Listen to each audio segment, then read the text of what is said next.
To all, let me recognize the person. Oh,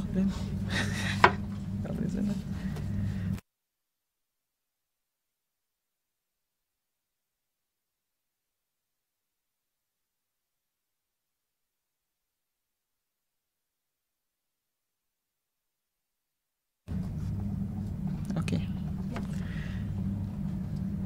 Let me recognize the presence of Honorable Francine Baron, Minister for Foreign Affairs and CARICOM Affairs, Your Excellency Biswadip De, High Commissioner of India to the Commonwealth of Dominica and members of his staff, Your Excellency Hubert Charles, Ambassador Advisor to the Minister for Foreign Affairs and CARICOM Affairs, staff of the Ministry of Foreign Affairs and the Ministry of Trade, Energy and Employment, members of the media, ladies and gentlemen, a pleasant good morning to you. I take this opportunity to welcome you to the signing and ratification ceremony, which will ensure that Dominica becomes a member of the International Solar Alliance. The Solar Alliance was launched at the United Nations Climate Change Conference in Paris on 30th November 2015 by Mr. Narendra Modi, Prime Minister of India, and Mr. François Hollande, former President of France, in the presence of His Excellency Mr. Ban Ki-moon, the then Secretary General of the United Nations. The International Solar Alliance is a treaty-based international intergovernmental alliance of 121 solar resource-rich countries. It is conceived as a coalition of solar resource-rich countries to address their special energy needs and provide a platform to collaborate on addressing the identified gaps through a common agreed approach. As of the 6th of November 2017, 45 countries had signed the ISA Framework Agreement, 15 of which have submitted the formal instrument of ratification to the Ministry of External Affairs of India. The signing and ratification of the ISA Framework Agreement by the Commonwealth of Dominica today will complement government's goal of making Dominica the first climate resilient nation in the world as we work towards becoming less dependent on fossil fuels in meeting the energy needs of our country in a more sustainable manner. With these few words, ladies and gentlemen, I would like to welcome you, all of you here present this morning, to this short but very significant ceremony. At this moment, I will invite His Excellency Biswadip De, High Commissioner of India to the Commonwealth of Dominica, to give us some remarks. Ambassador.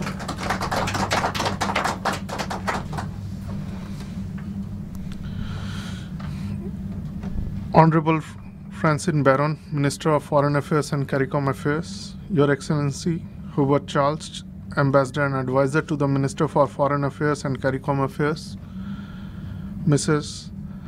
Burton, Permanent Secretary, Ministry of Foreign Affairs and CARICOM Affairs, my colleagues from the High Commission of India in Port of Spain, staff of Ministry of Foreign Affairs and CARICOM Affairs and the Ministry of Trade, Energy and Employment, members of the media, ladies and gentlemen, very good morning and namaste.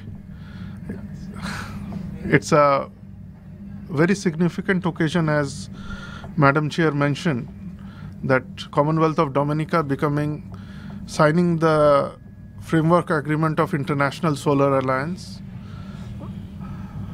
It would definitely be a step forward in your confrontation of the climate change problem that we are facing. The Prime Minister of Dominica has been one of the crusaders against the climate change, and the resolve to fight that is again signified by the signing of the agreement. We in India and also in the French government have taken this initiative, and we feel this is very timely.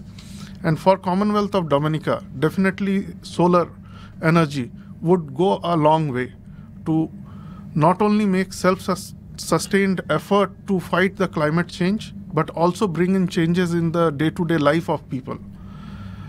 Apart from that, I definitely respect and appreciate the resilience that the people of Dominica have shown post Hurricane Maria. And on behalf of Government of India and people of India, I can assure you that we stand with you in your reconstruction efforts and to fight climate change and any other eventuality which will follow. In case any help is required, we would be there to best of our ability. With this, I thank you all and the Ministry of Foreign Affairs for having this ceremony organized. Thank you.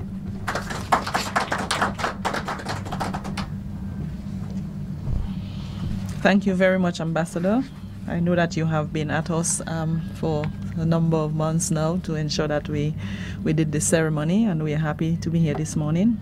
At this moment, I will invite Honorable Francine Baron, Minister for Foreign Affairs and CARICOM Affairs, to give us some remarks. Minister, let's welcome.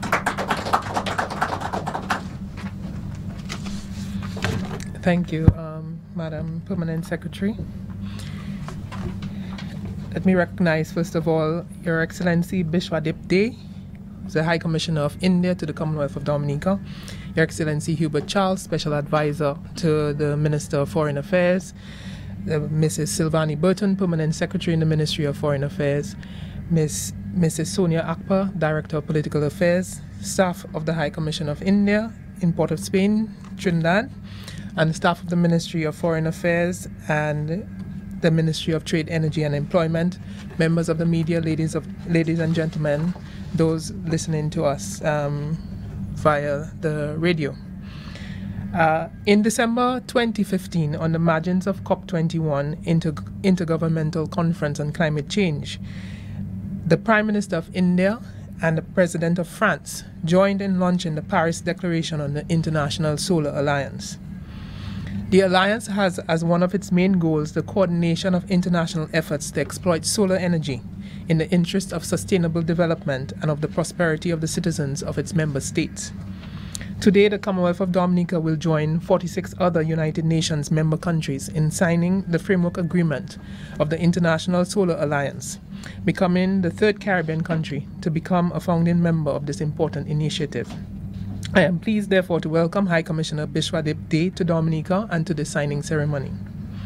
It is well known, ladies and gentlemen, that one of the factors holding back a surge in investment and hence in economic growth in the Caribbean region is the high cost of energy. In fact, the cost of energy in the Caribbean is said to be the highest in the Western Hemisphere and amongst the highest in the world. It is a desire to stem the leakage of investment resources that these high costs represent and to reduce the cost of energy to consumers that has motivated our action in the area of renewable energy. Thus, we in Dominica have been fully engaged in the design and implementation of policies to counter this high dependence on fossil fuels. We continue to make significant progress with the financing of our major geothermal initiative and expect to begin to feel the impact of these plans in a year or two. Ladies and gentlemen, in seeking to reduce our dependence on high-cost fossil fuels, we have always supported the idea of focusing on a viable mix of clean energy sources, hydro, geothermal, and solar. Through our membership of the International Solar Alliance, we expect that we will make progress with the appropriate exploitation of solar energy. We are fully aware of and accept some of the limitations placed by our topography on the exploitation of solar energy. However, the beauty of the ISA is the opportunity it presents for learning and sharing, and we are confident that we will benefit from the experience of others in this important field. We have committed to making Dominica the first climate resilient nation in the world. We can therefore explore what opportunities are presented in using solar to become more resilient. The ISA has already launched 3 programs, namely Scaling Up Solar Applications for Agricultural Use, Affordable Finance at Scale, and Scaling Up Solar Mini-Grids, from which we can benefit. It will also have a capacity building component. It will facilitate the building of a pool of local technicians and entrepreneurs and will help impart training in assembling solar home lighting systems, solar pumps, solar mini-grids, etc. Dominica stands to benefit from the resources and contribution of ISA in developing our solar energy resources in a systematic and organized manner. It can support our efforts to establish solar streetlights around the country, advise on productive solar applications in agriculture for increasing farmers' income, help in the design and implementation of solar systems to power our water systems in remote areas, among other things. In fact, I am sure that it will provide us with the opportunity to ensure that we have other systems that are powered by solar. For example, in many parts of the country in Dominica, there are still communities that have no electricity. And just imagine if we had solar fridges and solar lights and other solar systems that these people who are still without electricity could use to provide them with power for the things that we take for granted, like being able to open the fridge and get a cold glass of water. And so there is potential with this being part of the Solar Alliance for us to look at areas where we can develop solar systems that can benefit us in the event that we are hit by another such storm. Of course, we pray that we are not hit by another Hurricane Maria during our lifetime. But we must be cognizant of the fact that climate change is a reality, that we may have such systems again in the future, and we have to ensure that we use the technology that is available to us to reduce the inconveniences of not being able to have electric power as and when we need it. So I wish to congratulate and thank the government of India and France for this path-breaking initiative. The government of India has not only championed the idea of a global approach to the exploitation of solar energy among solar-rich countries, but has placed its considerable experience in this specialized area at the disposal of the member states of the alliance. As host of COP21 and now the guardian of the Paris Agreement, France has championed the alliance as a viable vehicle for reducing greenhouse gases and promoting access to energy by third world countries. India, I am informed, will not only fund the Secretariat for the ISA for a 5-year period, but has also contributed some US $350 million to a solar development fund to facilitate investments in solar generation projects in member countries. An innovative facility being put in place by the ISA as well is a digital infopedia. This is a digital interactive platform that allows member states not only to share information on solar matters and projects, but also to collaborate on the planning and delivery of joint solar initiatives. Optimal exploitation of the opportunities presented by our relationship with the ISA can only be realized if the private sector considers this an opportunity worth exploiting. It presents an avenue for regional and international collaboration and capacity building in the area of solar energy generation, and it is only through strong partnerships that the sustainable development benefits of solar energy exploitation will be realized. So I once again welcome you, High Commissioner Day, to Dominica. High Commissioner Day's purpose on this, primary purpose on this visit is the signing of the ISA Framework Agreement.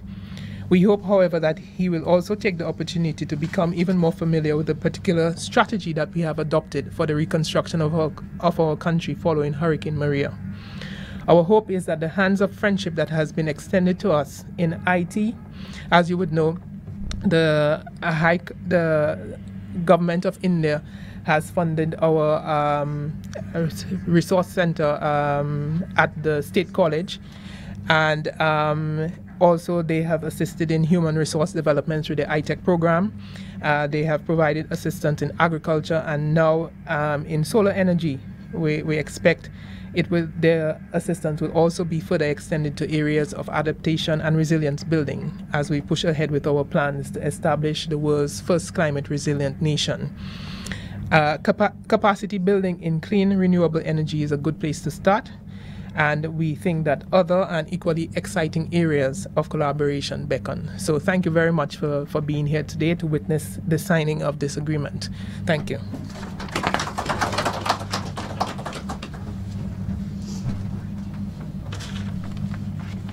Thank you, Honorable Minister. We will now have the signing of the Framework Agreement on the establishment of the International Solar Alliance here in Dominica.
Ladies and gentlemen, we have come to the end of our signing ceremony.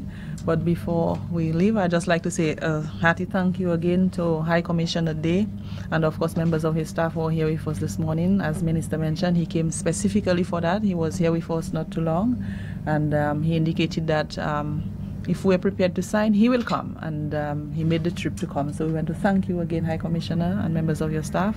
I also want to thank Minister for being here this morning. Minister has always been an activist in ensuring that we benefit as much as possible from our foreign relations. And so I want to thank everybody for coming. Thank you, the media. I do hope that you will do what you have to do in publicizing this short ceremony. Thank you again.